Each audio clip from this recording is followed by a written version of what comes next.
ಭಾರತೀಯ ಸನಾತನ ಧರ್ಮದಲ್ಲಿ ದೇವಾನುದೇವತೆಗಳ ಅನುಗ್ರಹ ಪಡೆಯಲು ಮಂತ್ರ, ತಂತ್ರ ಮತ್ತು ಯಂತ್ರಗಳಿಗೆ ವಿಶೇಷ ಪ್ರಾಮುಖ್ಯತೆಯಿದೆ.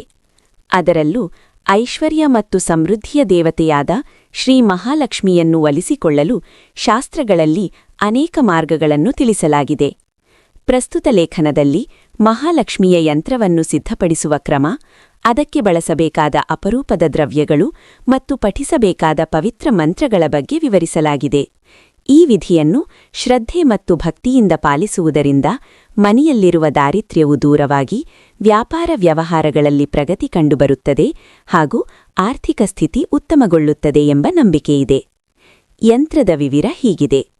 ಯಂತ್ರವನ್ನು ತಾಮ್ರ ಅಥವಾ ಬೆಳ್ಳಿ ತಗಡಿನಲ್ಲಿ ಬರೆದು ಅರಿಸಿನ, ಗೋರೋಜನ, ಬಿಳಿ ಸಾಸುವೆ, ಬ್ರಹ್ಮದಂಡಬೇರು ಇವುಗಳನ್ನು ಬಿಲ್ವಪತ್ರೆ ರಸದಲ್ಲಿ ತೇದು ಯಂತ್ರದ ಹಿಂಭಾಗದಲ್ಲಿ ದಪ್ಪವಾಗಿ ಲೇಪ ಹಾಕಿ ಅದರ ಮೇಲೆ ಅಷ್ಟೇ ಅಗಲವಾದ ಭೋಜಪತ್ರೆಯನ್ನು ಅಂಟಿಸಿ ಮುಂಭಾಗದ ಪ್ರಣವಾಕ್ಷರಗಳಿಗೆ ಪಚ್ಚಕರ್ಪೂರ, ಜಟಾಮಾಸಿ, ಕುಂಕುಮ, ಕೇಸರಿ, ಶ್ರೀಗಂಧ ಇವುಗಳನ್ನು ಗೋಕ್ಷೀರದಿಂದ ಅರೆದು ಅಭಿಷೇಕದ ಲೇಪವನ್ನು ಮಾಡಿ ತಗಡನ್ನು ಗ್ಲಾಸಿನ ಫ್ರೇಮ್ನಲ್ಲಿ ಹಾಕಿಸಿ ಶ್ರೀ ಮಹಾಲಕ್ಷ್ಮಿಯ ಮೂಲಮಂತ್ರದಿಂದ 108 ಸಾರಿ ಅಭಿಮಂತ್ರಿಸಿ ಅಥವಾ ಹಣದ ಪೆಟ್ಟಿಗೆ, ಟ್ರೆಷರಿಯಲ್ಲಾಗಲಿ ಗೋಡೆಯ ಮೇಲೆ ನೇತು ಹಾಕಿ ನಿತ್ಯವೂ ಪೂಜಿಸುತ್ತಿದ್ದರೆ ದರಿದ್ರವೆಲ್ಲ ನಾಶವಾಗಿ ವ್ಯವಹಾರ ವೃದ್ಧಿಯಾಗಿ ಹಣಕಾಸಿನ ಸಂಗ್ರಹವಾಗುತ್ತದೆ.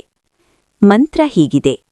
ಮಹಾಲಕ್ಷ್ಮಿಯ ಮೂಲಮಂತ್ರ: ಓಂ ಶ್ರೀಂ ಹ್ರೀಂ ಶ್ರೀಂ ಕಮಲಾಲಯೇ ಪ್ರಸೀದ ಪ್ರಸೀದ ಶ್ರೀಂ ಹ್ರೀಂ ಶ್ರೀಂ ಓಂ ಮಹಾಲಕ್ಷ್ಮ್ಯಯೇ ನಮಃ.